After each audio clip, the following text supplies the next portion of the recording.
За сайн байцгаана уу? Сайн Улаанбаатар хөтөлбөрийн эрүүл мэндийн болонд Монгол Хүндэ амьлгийн чихамруу олон амьдарч авсан баган оролцож байна. Өнөөдөр та бүхэндээ түгээмэл байдаг хамар битүүрх завирын талаар зөвлөгөө мэдээлэл хүргье. За бидний харж байгаа хамар нь зөвхөн гадна хамар гэж явдаг бөгөөд хамрын хөндийн маань дотор талдаа таславч болон самалдаг гэсэн үндсэн хоёр бүтцээс бүтдэг. За таславчийн хувьд болохоор хүмүүс илүү сайн мэддэг. Таславч миний таславч мөрөөлттэй байгаа гэсэн хүмүүс аягүй их орж ирдэг. За таславч нь болохоор хамрын хөндийг баруун болон зүүн хэсэгт хуваадаг. Хамрын хөндийн гол хэсэгт байрладаг. За таславч маань урд хэсэгтээ 3/1 хэсэг нь мөгөөрс хойшоо ясан хэсгээс бүрддэг. За монголчуудын дунд хамгийн түгээмэл тохиолддог нь таславчийн мөрөөлт байдаг бөгөөд энэ нь илүү түлхүү гэмтлийн шалтгаантай байдаг бөгөөд за ихэвчлэн эрэгтэй хүмүүст илүү тохиолддог. За үүнээс гадна таславчийн мөрөөлт маань төрөлхийн бас байж болно. Төрөлхийн шалтгаанууд маань ихэвчлэн мөгөөрс хэсэг юм уу ясан хэсэг дээрээ мөрөөлтүүд нь янз бүрийн хэлбэрээр тохиолддог байгаа. За үүнээс гадна самалдаг нь бас эмгэг байдлаар хөөлттэй хүмүүс байж болно. Тэр тохиолдолд мөн хамрын битүүрэл тохиолддог. За самалгийн хувьд ямар тохиолдолд илүү хөөдөг вэ гэх юм бол харшлын шалтгаантай юм уу эсвэл шинээр вирусын хаалдвар ханиа том үеийн үед хамрын самалдаг огц мөхөж хамрын битүүрэл илүү богино хугацаанд үүсдэг. Хүний хамарт хамраас агаараа авдаг 8 хөндөй байдаг бөгөөд тэд нар маань хоёр талдаа 4 хос хөндөй байдгаараа даваа талтай. За эдгээр агаартай хөндөйнүүд маань зөвхөн хамраас агаараа авдаг учраас хамрын битүүрэлд удаа үргэлжлэх юм бол дээр хөндөйнүүдэд үргэсэл, ургацаа, гуйланхай, цист зэрэг янз бүрийн өөрчлөлтүүд тохиолдож болдог.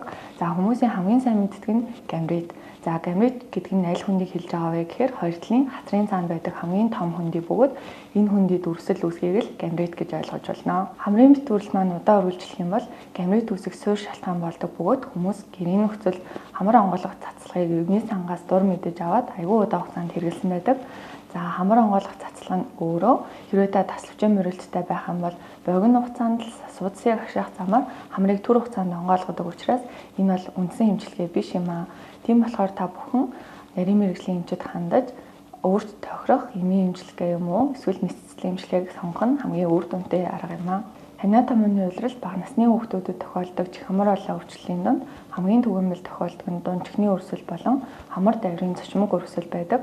Эцэг эхчүүдийн хувьд буруу ойлголт нь ханиа төрсэн эмчин хамар битүүржил байдаг, нус угаасаа гоожжил байдаг гэдэг удаа хугацаанд явснаас болоод хүүхдүүдэд дунд чихний өрсөл, хамар даврын цочмог өрсөл буюу цочмогоор гамрит үүсгэх нь хамгийн илбэг тохиолддог.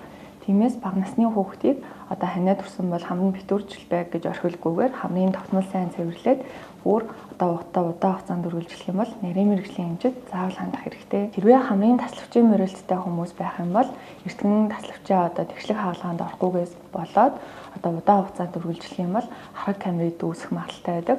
Хэрвээ хархаг гамрит үүсэх юм бол удаа хугацаанд ийм уух шаардлагатай болно. Хэрвээ эмийн эмчилгээнд үр дүнгүй байх юм бол хамрын дурангийн нисэл буюу таславчны хаалгаан дээрээ нэмээд илүү олон хаалгаанд орох шаардлагатай болдог учраас та бүхэн хамрын таслах хэрэглэж удаан хугацаанд явуулгүйгээр хамрын таславчийн нисэл эрт орох хэрэгтэй. Та бүхэн хамар битүүрчил байг минийх угаасаа битүүрдэг эсвэл хамрын таслах хэрэглээл онгойчхдаг гэж удаан хугацаанд хайж орхиж явуулгүйгээр бага насны хүүхэд болон том хүн алинж бай хамар битүүрх юм уу эсвэл өөр хамрын талаас ямар нэгэн завиар илэрхийлэх юм бол нарийн мэрэгжлийн эмчид эрт хандаж өөрийгөө өвчлөлөөс өрсөлдөн сэргийлэх боломжтой. Өнөөдөр эрүүл мэндийн болонгаар хамар битүүрх завирын талаар та бүхэндээ эрүүл мэндийн зөвлөгөө мэдээлэл хүргэлээ.